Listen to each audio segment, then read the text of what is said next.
எல்லாருக்கும் வணக்கம். TET exam first அட்டெம்ப்ட்லயே clear பண்ண முடியுமா? அதுக்கான பாசிபிலிட்டி இருக்கா? அப்படின்னு சொல்லி கேட்டா, அதுக்கான பெஸ்ட் எக்ஸாம்பிள் நானா தான் இருப்பேன். நான் வந்து ஒரு 4 மந்த்ஸா தான் டெட் எக்ஸாம்க்கு ப்ரிப்பேர் பண்ண ஆரம்பிச்சேன். நான் வந்து ஒரு ஹவுஸ் ஒய்ஃப். ஹவுஸ் ஒய்ஃபா இருக்கவங்களுக்கு தெரியும். கண்டிப்பா எவ்வளோ ப்ரெஷர் இருக்கும். நம்ம என்னென்ன ஒர்க்லாம் பண்ணணும். நமக்கு டைம் இருக்குமான்னு நெனச்சு யோசிச்சுட்டு இருந்தேன். ஸோ வந்து சரி கொஞ்சம் ட்ரை பண்ணலாம் அப்படின்னு சொல்லிட்டு டெய்லி ஒரு 2 ஹவர்ஸ் தான் இதுக்காக நான் ஒதுக்கி வந்து படிக்க ஆரம்பிச்சேன். ஃபர்ஸ்ட் நீங்க டெட் எக்ஸாம்னு இல்ல, எந்த எக்ஸாம் எடுத்துக்கிட்டாலும் சிலபஸ் வந்து உங்க கையில இருக்கணும். பிரிண்ட் அவுட் போட முடிஞ்சவங்க பிரிண்ட் அவுட் போட்டு கையில வச்சுக்கோங்க. இல்லையா, ஒரு நோட் புக் போட்டு பெஸ்ட் வந்து ஒரு சிலபஸ நீங்க ஃப்ரண்ட் பேஜ்ல எழுதி வச்சுட்டு, அதுபடி நீங்க கவர் பண்ணி வர வர பென்சில் அப்படியே டிக் பண்ணிட்டு வந்துருங்க. ஸோ தட் வந்து உங்களுக்கு சிலபஸும் கவர் ஆகும். நீங்க எல்லா டாபிக்கும் முடிச்சிரலாம். இப்ப தமிழ் வந்து நான் எப்படி படிச்சேன்னா, 6 டூ 12த் புக் வர படிச்சிருங்க. அதுபோக அந்த சிலபஸ்ல என்னென்ன இலக்கணம் அது குடுத்துருப்பாங்க இல்லையா? அதுல வந்து கொஞ்சம் பாருங்க. அதாவது 10த் 9த் டூ 12த் புக்ல அந்த இலக்கணம்லாம் இருக்கா? அப்படின்னு சொல்லி நல்லா பாருங்க. இல்லாததுக்கு நீங்க YouTubeலயே நெறைய வீடியோஸ் அவைலபிளா இருக்கு. அத வந்து பாருங்க. அந்த அணிய மட்டும் எடுத்து பாருங்க. கண்டிப்பா அது உங்களுக்கு யூஸ்ஃபுல்லா இருக்கும். ஏன்னா வந்து நான் வந்து கிராமர வந்து ஒரு எக்ஸாமுக்கு ஒரு 5 நாள் முன்னாடி தான் ப்ராமிஸா சொல்றேன் எடுத்து பார்க்க ஆரம்பிச்சேன். ஒரு YouTube சேனல் பார்த்தேன். சேனல் பேரு மறந்துட்டேன். நான் கூட அத திரும்ப கூட எடுத்து போடுறேன். மென்ஷன் பண்றேன் வீடியோல.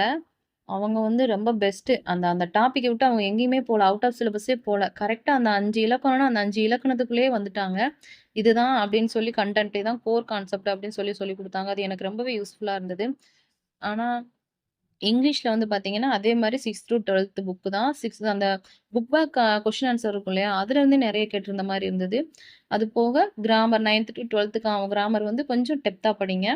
சைக்காலஜி வந்து நீங்க பிஎட்ல கொஞ்சம் அந்த சப்ஜெக்ட்ட கொஞ்சம் கான்சன்ட்ரேட் பண்ணி படிச்சிருந்தீங்கன்னா, உங்களுக்கு ஈஸியா இருக்கும். இல்ல நான் இப்ப தான் புதுசா ஸ்டார்ட் பண்றேன்றவங்களுக்கு ஏன்னா நான் கொஞ்சம் அங்க ஓரளவு தான் படிச்சிருந்தேன். ஸோ வந்து நான் என்ன பண்ணேன்னா, நெறைய பிஎட்டுக்கு வந்து சைக்காலஜி சப்ஜெக்ட் வந்து நெறைய பேர் வீடியோஸ் போட்டுருக்காங்க. ஸோ அவங்க வீடியோஸ் போய் பார்த்தேன்.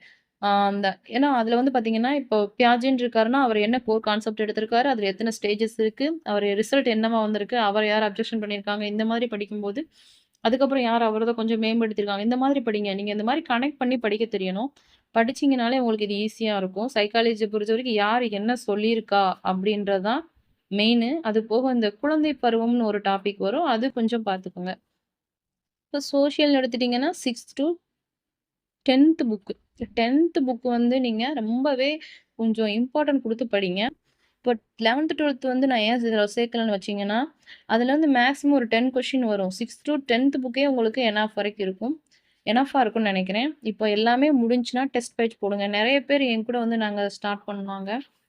அவங்க எல்லாருமே பண்ண ரொம்ப பெரிய தப்பு என்னன்னா, நம்ம ஓரளவு படிச்சுட்டு டெஸ்ட் பேட்ச்ன்னு போயிட்டாங்க. ஸோ வந்து நம்ம எல்லாமே கவர் பண்ணியிருந்தா தான் டெஸ்ட் பேஜ்லயே நம்ம அடுத்து போக முடியும்.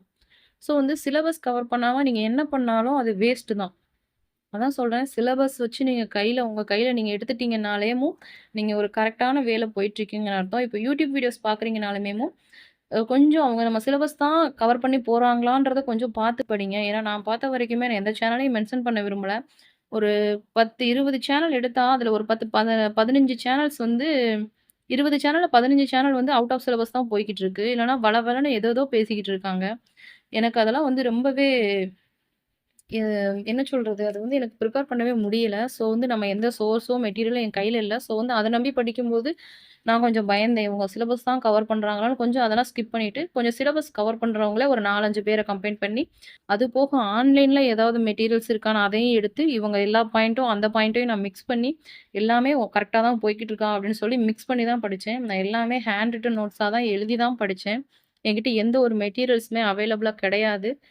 ஸோ வந்து மெட்டீரியல்ஸ் இல்லாம நீங்களுமே கண்டிப்பா கொஞ்சம் கான்சன்ட்ரேட் பண்ணீங்கன்னா படிக்க முடியும். ஒரு 2 மணி நேரம் ஒதுக்குங்க கண்டிப்பா. இதுக்குன்னு ஒரு நாளைக்கு இந்த சிலபஸ நம்ம முடிக்கணும். ஒரு நாளைக்கு இத நம்ம கவர் பண்ணணும்னு நெனச்சீங்கன்னா, அத கண்டிப்பா நீங்க முடிச்சே ஆகணும். அப்பனா தான் உங்களுக்கு சிலபஸும் கவர் பண்ற மாரி இருக்கும். கடைசி நேரத்துல நீங்க எழுதி வச்சத கொஞ்சம் ரிவைஸ் பண்றதுக்கு ஒரு 15 டேஸாவது வச்சுக்கோங்க. கண்டிப்பா வேணும் உங்களுக்கு. 15 டேஸ்லாம் பத்தாது. ஏன்னா புதுசா படிக்கிறோம். கொஞ்சம் நான் பிக்கப் பண்ணிக்கிருவேன் அப்படின்றவங்க வந்து இது பண்ணிக்கலாம். ஏன்னா என் ஃப்ரெண்டோட இன்னொருத்தவங்கலாம் அவங்கலாம் பார்த்தீங்கன்னா, டிஎன்பிஎஸ்சி எக்ஸாம்க்கு ஆல்ரெடி ப்ரிப்பேர் பண்ணிக்கிட்டு இருந்தாங்க. ஸோ அவங்க என்கிட்ட வந்து ஈஸியா இருந்துச்சு அப்படின்னாங்க. ஏன்னா 6 டூ 12த் வந்து அவங்க ஆல்ரெடி கிளியரா வச்சிருந்தாங்க. அவங்க கொஞ்சம் இம்பார்ட்டன்ட் பண்ணி படிச்சது எதுன்னு பார்த்தீங்கன்னா, தமிழ் இலக்கணம், இங்கிலீஷ் கிராமர் அது மாதிரி சைக்காலஜில. ஸோ இந்த மாரி ஏற்கனவே உங்களுக்கு நீங்க ஆல்ரெடி ப்ரிப்பேர் பண்ணியிருந்துருக்கீங்கன்னா, டெட் எக்ஸாம் உங்களுக்கு ரொம்பவே ஈஸியா தான் இருக்கும். கண்டிப்பா நீங்க எல்லாருமே பாஸ் பண்ணலாம். அப்புறமா நாங்க மெட்டீரியல் வாங்கினேன், இந்த அகாடமில இது வாங்கினேன், அதெல்லாம் ஓகே தான். அதுல எல்லாமே சிலபஸ் கவர் ஆயிருக்கா, இல்ல அவுட் ஆஃப் சிலபஸ் கவர் போயிருக்கா அப்படின்னு சொல்லி கன்ஃபார்ம் பாருங்க. உங்களால கண்டிப்பா முடியும். நான் வந்து இந்த சேனல் வந்து ஸ்டார்ட் பண்ணதுக்கு காரணம் வந்து, மெட்டீரியல் இல்லாம நம்மள மாதிரி நெறைய பேர் படிச்சுட்டு இருப்பாங்க. ஸோ, அவங்களுக்கு வந்து யூஸ்ஃபுல்லா இருக்கும்னு தான் ஸ்டார்ட் பண்ணேன்.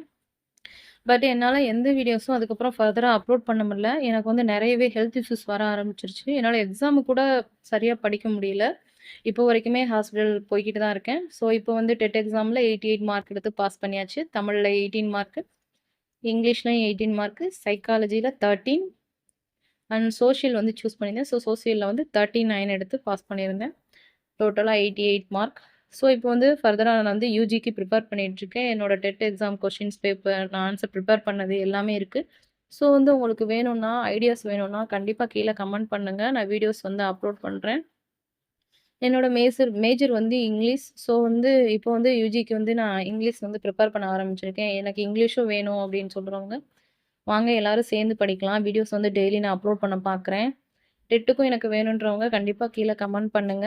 நான் போடுறேன். எனக்கு இந்த வந்து சோஷியல் மீடியா பத்தி அந்த அளவுக்கு எதுவும் எனக்கு எது அப்லோட் பண்றது, வைக்கிறதுன்னு எதுவுமே அந்த அளவுக்கு தெரியாது. கொஞ்சம் கொஞ்சமா கத்துக்கிட்டு இருக்கேன். ஃபியூச்சர்ல வந்து நல்லா ஃபுல்லுமே கத்துக்கிட்டு, நான் கொஞ்சம் வந்து அத வந்து எல்லாமே பிடிஎஃப் போட்டு உங்க எல்லாருக்குமே ப்ரொவைட் பண்ண பார்க்குறேன். Thank you friends.